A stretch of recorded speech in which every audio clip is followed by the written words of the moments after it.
अरे रामू, ये क्या कर रहे तू अपने मालिक के साथ? अरे मालकिन, जब मैं सांप के लिए पानी लेने गया और वापस आया तो मैंने देखा सांप की सांसें नहीं चल रही। मुझे लग रहा है सांप मर गए। क्या तेरे मालिक सच में मर गए? तूने ढंग से चेक तो किया है ना कि वो मर भी गया या नहीं?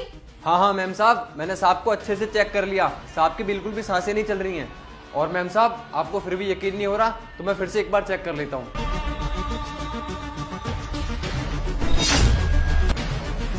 हाँ मैम साहब, सांप की बिल्कुल भी सांसें नहीं चल रही हैं। क्या सच में मेरे पति मर गए? मुझे तो लगता है तूने ही मारा है मेरे पति को। बता, क्यों मारा तूने मेरे पति को? अरे मैम साहब, ये आप कैसी बात कर रही हो? भला मैं अपने सांप को क्यों मारूंगा? मैंने सांप को नहीं मारा है। तो फिर तू मुझे ये बता कि तू इनका गला क्यों दबा रहा था? वो मैम साहब, मुझे लगा सांप को हार्ट अटैक आया है, इसलिए मैं सांप की छाती प्रेस कर रहा था। अच्छा, अब ज्यादा बहाने मत बना, समझा? अब जल्दी से जा और एम्बुलेंस को बुला।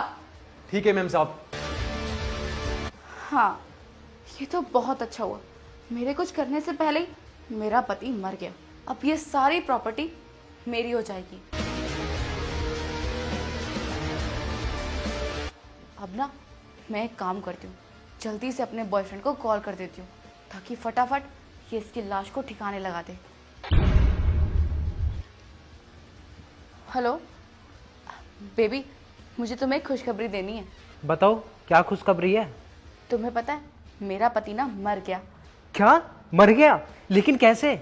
अरे वो हमारे घर का नौकर है ना, रामू, उसने मुझे बताया कि मालिक को हार्ट अटैक आया है और वो मर गया।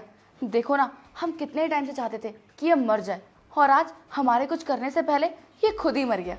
अब देखो ना, हमारे ऊपर ना कोई केस होगा और ना ही कोई पुलिस वेरिफिकेशन।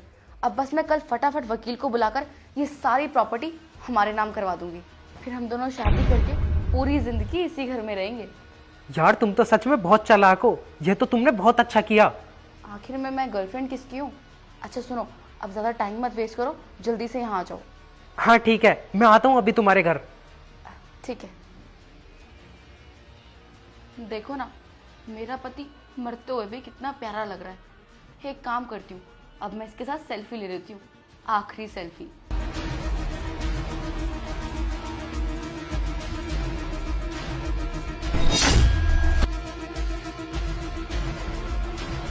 विकास, तुम जिंदा हो? तुम तो मर गए थे ना, तो तुम जिंदा कैसे हो गए? अरे किसने कहा कि मुझे हार्ट अटैक आया है और मैं मर गया? अरे जब मुझे कोई बीमारी नहीं है तो मैं मर कैसे जाऊंगा? नौकर ने बताया था कि तुम मर गए हो, तुम्हें हार्ट अटैक आया है। अच्छा, तो तुम्हें ये सब राजू ने बताया था ना? तो मुझे भी राजू ने ही बताया था। रामू ने बताया था, लेकिन क्या बताया था तुम्हें? तो ध्यान से सुनो, सब कुछ बता देता हूं मैं तुम्हें। मालिक। अरे राजू, तू यहीं पर है? घर नहीं गया अभी तक? मैं घर ही जा रहा था, पर मैंने देखा घर पे मालकिन नहीं है, तो मुझे आपको कुछ बताना था।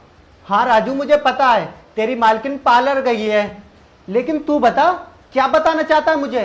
साहब, मैम साहब ना आपके पीठ पीछे किसी को घर के अंदर बुलाती हैं और वो दोनों आपको मारने की साजिश कर रहे हैं। राजू, ये क्या बोल रहा है तू कि मेरे पीठ पीछे कोई मिलने आता है मालकिन से और मुझे मारने की साजिश कर रहे हैं? नहीं यार, ऐसा कैसे हो सकता है?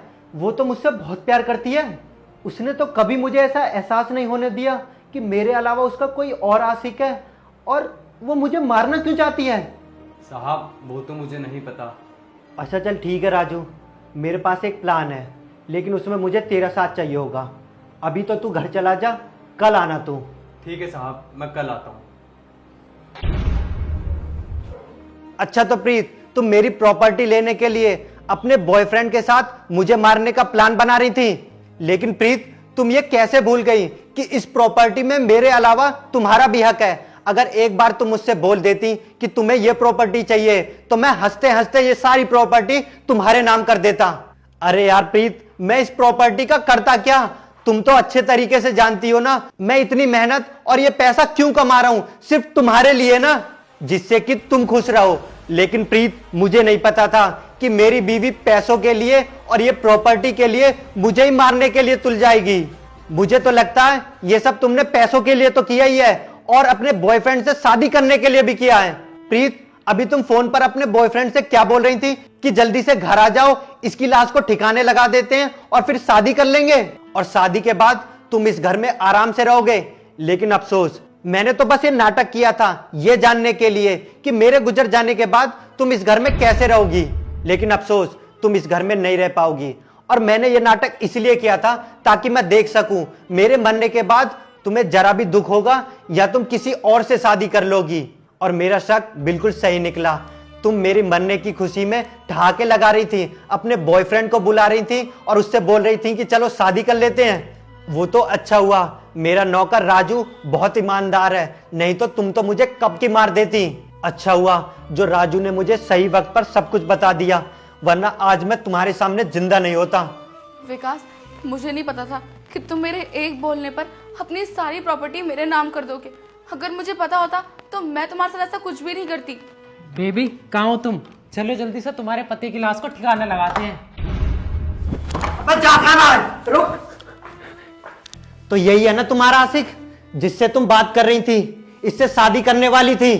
सीधा खड़ा हो जा, बचेगा नहीं तू। अभी पुलिस को बुलाता हूं, तुम दोनों को तो जेल भिजवाऊंगा क्योंकि तुम दोनों ने मुझे मारने का प्लान बनाया है। अरे जब तुम्हें मुझसे प्यार ही नहीं था तो तुमने मुझसे शादी क्यों की? देखो प्रीत, तुम भी बचोगी नहीं। अब देखो तुम दोनों, मैंने भी तुम दोनों को जेल में चक्की नहीं पिसवाई ना, तो मेरा नाम भी विकास नहीं। रुको तुम, मैं अभी पुलिस को बुलाता हूं और तुम दोनों को जेल करवाऊंगा। देखो भैया, मेरी कोई गलती नहीं है। जो कुछ भी किया है तुम्हारी बीवी ने किया है। मैं बेकसूर हूँ, जाने दो मुझे। अच्छा, तेरी गलती नहीं है? मेरी लाश को ठिकाने लगाने आया था और अब तेरी गलती नहीं है? नहीं विकास, तुम ऐसा कुछ मत करना। मुझे कुछ नहीं चाहिए, ये प्रॉपर्टी, ये सब कुछ मुझे कुछ नहीं चाहिए। मुझे बस तुम चाहिए हो। देखो विकास, प्लीज मुझे माफ कर दो। मुझे बस एक मौका दे दो अपनी गलती सुधारने का। कोई माफी नहीं मिलेगी तुम्हें। आज तुम दोनों जेल जरूर जाओगे।